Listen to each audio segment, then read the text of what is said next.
Hello friends, मैं हूँ हरेश और आज से हम शुरू करने वाले हैं हमारी नई सीरीज जिसका टाइटल है backend development with Express JS. जी हाँ दोस्तों, इस सीरीज के अंदर हम देखेंगे कि एक्सप्रेस जेएस की मदद से आप बैकएंड को कैसे हैंडल कर सकते हैं और आपको किस प्रकार से उसे डेवलप करना है।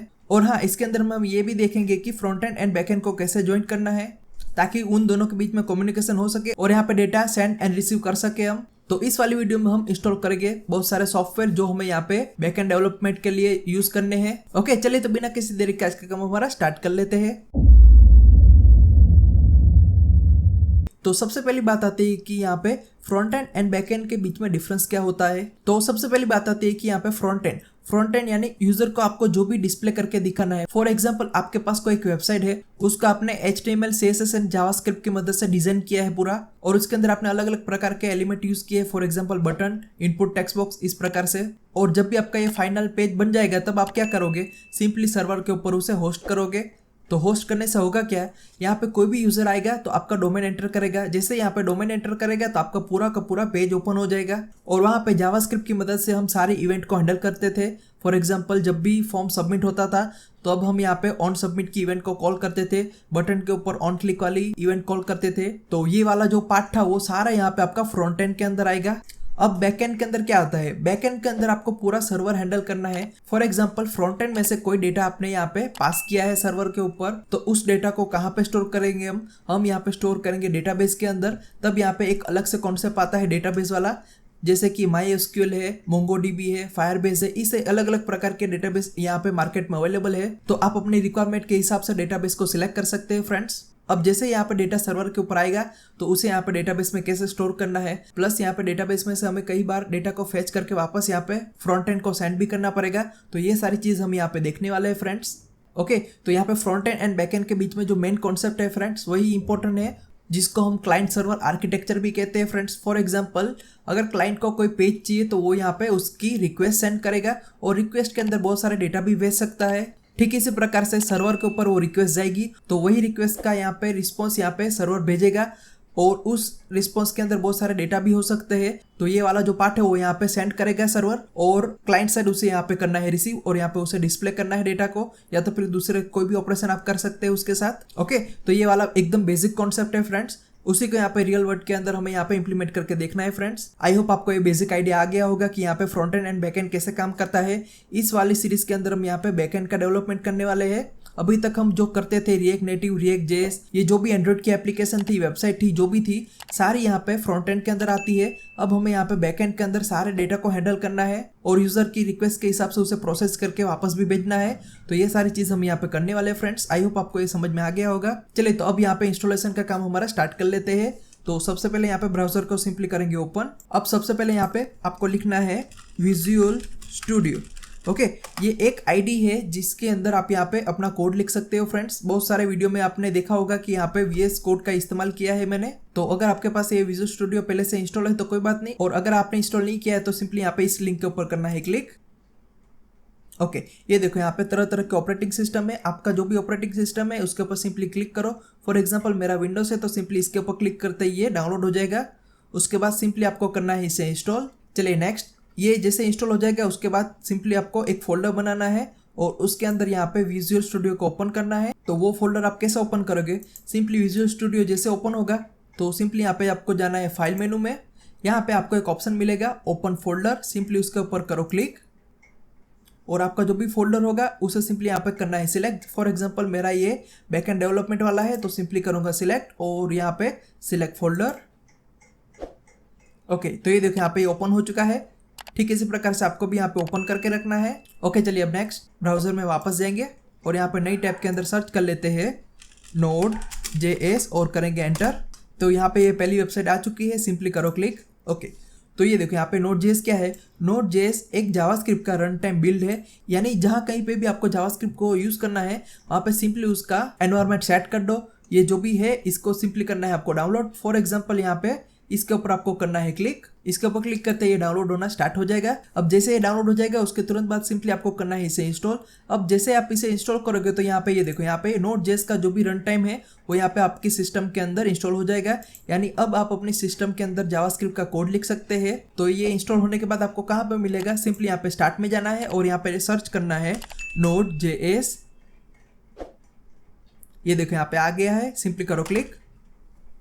ओके, ये देखो यहाँ पे इसकी स्क्रीन कुछ इस प्रकार से आएगी। अब यहाँ पे आपको सिंपल जावास्क्रिप्ट का कमांड ही एंटर करना है, फॉर एग्जांपल console.log, और इसके अंदर मैं सिंपली लिख देता हूँ hello world. Okay, double quote over. Okay, simply करेंगे एंटर। तो ये देखो यहाँ पे आपको आउटपुट में मिल चुका है हेलो वर्ल्ड।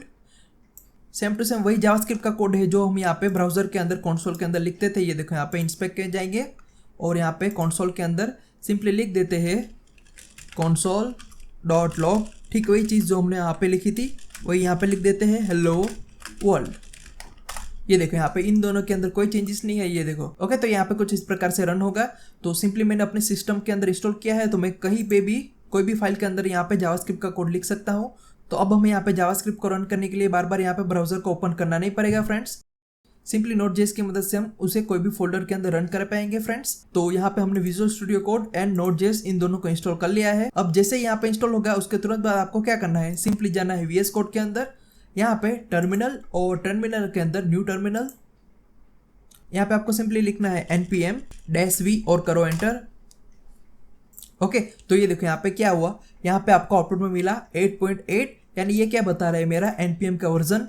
ठीक इसी प्रकार से नोड का आपको वर्जन चेक करना है, तो सिंपली लिखो नोड स्पेस -v और करो एंटर। तो ये देखो यहाँ पे Node.js का जो वर्जन था वो यहाँ पे मेरा दिखा रहा है।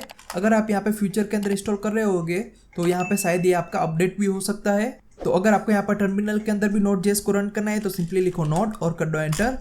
ये देखो यहाँ पे सेम टू सेम वही इंटरफेस आ चुका है। अब यहाँ पे आपको जावास्क्रिप्ट का सिंपली कोड लिखना है console.log, और इसके अंदर लिख देते हैं हेलो और करेंगे एंटर। ये देखो यहाँ पे सेम टू सेम आउटपुट है। अब सिंपली यहाँ पे इसे करेंगे क्लोज। ओके, चलिए अब सिंपली यहाँ पे बेसिक एक्सप्रेस.js की एप्लीकेशन बनाते हैं। तो इसके लिए वापस यहाँ पे टर्मिनल को करेंगे ओपन। ओके, अब सिंपली यहाँ पे आपको लिखना है npm स्पेस init और सिंपली कर दो एंटर। ओके, तो यहाँ पे npm का मतलब होता है नोड पैकेज मैनेजर, और यहाँ पे init का मीनिंग होता है इनिशियलाइजेशन, यानी आपको एक Node.js का प्रोजेक्ट इनिशियलाइज करना है। ओके, अब ये देखो यहाँ पे पैकेज का नाम इनपुट करने को बोल रहा है, तो सिंपली आप यहाँ पे अपना पैकेज का नाम लिख सकते हैं। अगर आपको यहाँ पे डिफॉल्ट ये जो लिखा है वही चाहिए तो सिंपली आप एंटर कर दो। ठीक इसी प्रकार से एंटर करते जाओ तो यहाँ पे डिफॉल्ट जो भी वैल्यू आएगी वो यहाँ पे ऑटोमेटिकली असाइन हो जाएगी। ठीक इसी प्रकार से ये देखो यहाँ पे एंट्री पॉइंट index.js की फाइल है। जैसे कि कोई भी वेबसाइट आप बनाते हो तो वहाँ पे index.html की एक फाइल बनाते हो जो यहाँ पे उसकी मेन एंट्री फाइल कहलाती है, वो डायरेक्टली डिफॉल्ट वही ओपन होती है। ठीक इसी प्रकार से यहाँ पे अपने सर्वर के कोड के अंदर आपको एंट्री पॉइंट वाली फाइल कौन सी रखनी है वो यहाँ पे आपको लिखनी है। अगर आपको अलग नाम देना है तो सिंपली आप यहाँ पे लिख सकते हो, फॉर एग्जाम्पल server.js, इस प्रकार से आप लिख सकते हो। ओके, और सिंपली कर दो एंटर। अब वापस एंटर, वापस एंटर। ओके, तो ये देखो यहाँ पे फाइनली आपने जो भी डेटा एंटर की है उसके हिसाब से इसने क्या किया, यहाँ पे आपको पूरा डिटेल्स दे दिया है। अब यहाँ पे आप चेक कर लो, अगर आपको यहाँ पे कुछ गड़बड़ लग रही है तो सिंपली यहाँ पे आपको लिखना है n यानी नो, और अगर आपको यहाँ पे सब सही लग रहा है तो सिंपली लिखो y एंड कर दो एंटर। ओके, तो इससे होगा क्या, ये देखो यहाँ पे इसने एक नई फाइल क्रिएट कर दी है जिसका नाम है package.json। अब सिंपली यहाँ पे इसे करेंगे क्लोज और इस फाइल को करेंगे ओपन। ओके, तो ये देखो यहाँ पे वही कॉन्फ़िगरेशन है जो इसने अभी यहाँ पे टर्मिनल के अंदर हमें दिखाया था। अब ये देखो यहाँ पे मेन जो हमारी फाइल है उसका नाम है server.js। तो सिंपली आपको यहाँ पे एक नई फाइल बनानी है। ये देखो यहाँ पे इस बटन के ऊपर क्लिक करते ही आपको यहाँ पे लिखना है server.js और कर दो एंटर। ओके, ये देखो यहाँ पे हमारी एक फाइल बन चुकी है। अब इसके अंदर मैं सिंपली लिख देता हूँ console.log और इसके अंदर लिख देता हूँ this is my first project और सिंपली करेंगे सेव। चलिए, तो यहाँ पे हमारी फाइल क्रिएट हो चुकी है और इसके अंदर हमने सिंपली कंसोल के अंदर एक मैसेज प्रिंट करवा दिया है। अब इस फाइल को हमें रन करना है, तो वो हम कैसे करेंगे, वापस यहाँ पे जाना है टर्मिनल के अंदर, न्यू टर्मिनल। अब ये देखो यहाँ पे आपको टर्मिनल मिल जाएगा। अब यहाँ पे आपको सिंपली लिखना है नोड स्पेस। अब सिंपली आपको यहाँ पे पास करना है फाइल का नाम जिसको आपको रन करना है। जैसे कि हमारी फाइल का नाम है server.js, तो सिंपली यहाँ पे लिख दो server.js और करेंगे एंटर। ओके, तो ये देखो यहाँ पे इसने क्या किया, हमारी पूरी जावास्क्रिप्ट की फाइल जो हमने यहाँ पे पास की थी उसे यहाँ पे इसने कंपाइल कर दिया है, और उसके बाद इसका जो भी आउटपुट आया वो हमें यहाँ पे नीचे दिख गया है। जैसे कि देखो यहाँ पे this is my first project. Okay, अब इसके अंदर हमें सिंपली यहाँ पे एक्सप्रेस.js को इंस्टॉल करना है। तो इंस्टॉल करने के लिए सिंपली हमें उसका पैकेज चाहिए होगा। ओके, तो npm की मदद से आपको कोई भी पैकेज इंस्टॉल करना है तो आप कैसे कर सकते हो, तो सिंपली यहाँ पे ब्राउजर में जाओ और यहाँ पे नई टैब के अंदर लिख दो npm.js.com। ओके, अब यहाँ पे सिंपली आपको जो भी पैकेज सर्च करना है वो यहाँ पे आप कर सकते हो। फॉर एग्जांपल हमें यहाँ पे एक्सप्रेस चाहिए, तो सिंपली यहाँ पे लिख दो एक्सप्रेस और सिंपली कर दो एंटर। ओके, तो ये देखो यहाँ पे आ चुका है। अब सिंपली करो क्लिक। ओके, तो ये देखो यहाँ पे एक्सप्रेस.js क्या है। एक्सप्रेस.js एक वेब फ्रेमवर्क है, तो आप सिंपली इसे Node.js के ऊपर रन कर पाओगे। फॉर एग्जांपल आपको PHP आता है, तो PHP एक लैंग्वेज है, लेकिन लारावेल है, कोड इग्निटर है, ये सारे उसके फ्रेमवर्क है। ठीक इसी प्रकार से यहाँ पे जावास्क्रिप्ट का ये फ्रेमवर्क है एक्सप्रेस.js, उसे हमें यहाँ पे Node.js के ऊपर रन करना है। तो ये देखो यहाँ पे बेसिक यहाँ पे फंक्शनलिटी आपको मिल जाएगी, लेकिन इसे रन करने से पहले हमें इसका पैकेज इंस्टॉल करना है। तो पैकेज इंस्टॉल करने के लिए सिंपली आपको ये देखो यहाँ पे दिख रहा है, सिंपली इसे करना है क्लिक, तो ये हो जाएगा कॉपी, और यहाँ पे टर्मिनल को करना है ओपन, और यहाँ पे आपको कर देना है पेस्ट, और सिंपली कर दो एंटर। ओके, तो इसने क्या किया, यहाँ पे npm यानी नोड पैकेज मैनेजर उसने कर दिया है इंस्टॉल। किस पैकेज को, एक्सप्रेस के नाम से जो भी पैकेज होगा उसे यहाँ पे इंस्टॉल कर दिया है इसने। ये देखो यहाँ पे आपको पैकेज का नाम दिख रहा है, ठीक यही पैकेज इसने यहाँ पे इंस्टॉल करके दे दिया है आपको। और ये इंस्टॉल कहाँ पे हुआ है, ये देखो यहाँ पे आपको एक फोल्डर मिल जाएगा जिसका नाम है node_modules। इसी के अंदर आपको सारे पैकेजेस मिल जाएंगे। जैसे कि अभी तक हमने यहाँ पे सिंपली एक ही पैकेज को इंस्टॉल किया है जिसका नाम है एक्सप्रेस, तो उसके बारे में सारी इन्फॉर्मेशन आपको package.json की फाइल में मिल जाएगी। जैसे कि ये देखो यहाँ पे डिपेंडेंसी के अंदर पूरी इन्फॉर्मेशन मिल जाएगी। ओके, तो अभी तक हमने यहाँ पे सिंपली एक ही पैकेज को इंस्टॉल किया है और उसी की ये सारी फाइल है, तो सिंपली आप इसे मिनिमाइज ही रखेंगे। चलिए, अब सिंपली आप इसे यहाँ पे अपने ऐप के अंदर यूज कर पाओगे, तो इसे करेंगे क्लोज। ओके, अब वापस करेंगे इसे ओपन। अब आपको यहाँ पे क्या करना है, यहाँ पे आपको कोड मिल जाएगा, सिंपली आपको इसे करना है कॉपी, और यहाँ पे आके आपको करना है पेस्ट, और सिंपली कर दो सेव। चलिए, अब वापस यहाँ पे इस फाइल को करना पड़ेगा रन। तो वापस जाओ टर्मिनल में, और टर्मिनल के अंदर जाके लिखो नोड स्पेस, इस फाइल का नाम है server.js, तो सिंपली यहाँ पे लिख दो server.js और करेंगे एंटर। ओके, और ये देखो यहाँ पे आपको कोई एरर फेस नहीं हो रही है, और यहाँ पे ये अभी भी यहाँ पे बैकग्राउंड में चल रहा है। तो ये बैकग्राउंड में कहाँ पे चल रहा है, जैसे कि हमने यहाँ पे लिखा है app.listen, और यहाँ पे हमने पास किया है पोर्ट नंबर, तो यहाँ पे हमने लिखा है 3000, यानी इस पोर्ट नंबर के ऊपर ये अभी करंटली वर्क कर रहा है। तो इसे हम कैसे ओपन करेंगे, सिंपली यहाँ पे ब्राउजर में जाना है, और नई टैब के अंदर आपको लिखना है लोकल होस्ट, और यहाँ पे इसका पोर्ट नंबर हमने यहाँ पे मेंशन किया है 3000, तो सिंपली आपको यहाँ पे लिखना है कोलन, और यहाँ पे लिख देना है 3000, और सिंपली कर दो एंटर।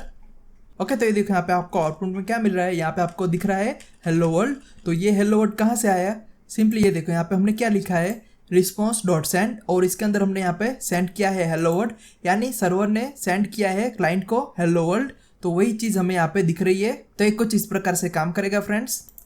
ओके फ्रेंड्स, तो इस वाले वीडियो में हमने देखा कि बेसिक फंक्शनलिटी क्या होती है एक सर्वर की, और एक्सप्रेस.js की मदद से हम अपना खुद का सर्वर कैसे बना सकते हैं, ये एकदम बेसिक था। अब आने वाली वीडियो में हम बहुत सारी नई चीजें सीखने वाले हैं फ्रेंड्स, जिसके अंदर बेसिक से लेके एडवांस तक सारी चीजें कवर करेंगे। तो इस वाली सीरीज में आपको बहुत कुछ नया जानने को मिलेगा फ्रेंड्स। तो इस सीरीज को अपने दोस्तों के साथ शेयर करना मत भूलिएगा फ्रेंड्स। और हाँ, अगर आपको ये वीडियो पसंद आई है तो सिंपली इस वीडियो को लाइक कर सकते हैं, और अपने फीडबैक मुझे नीचे कमेंट सेक्शन में बता सकते हैं friends. Okay friends, I hope आज की वाले वीडियो में आपको बहुत कुछ नया जानने को मिला होगा। तो फिर मिलते हैं नेक्स्ट वीडियो में। Thank you for watching.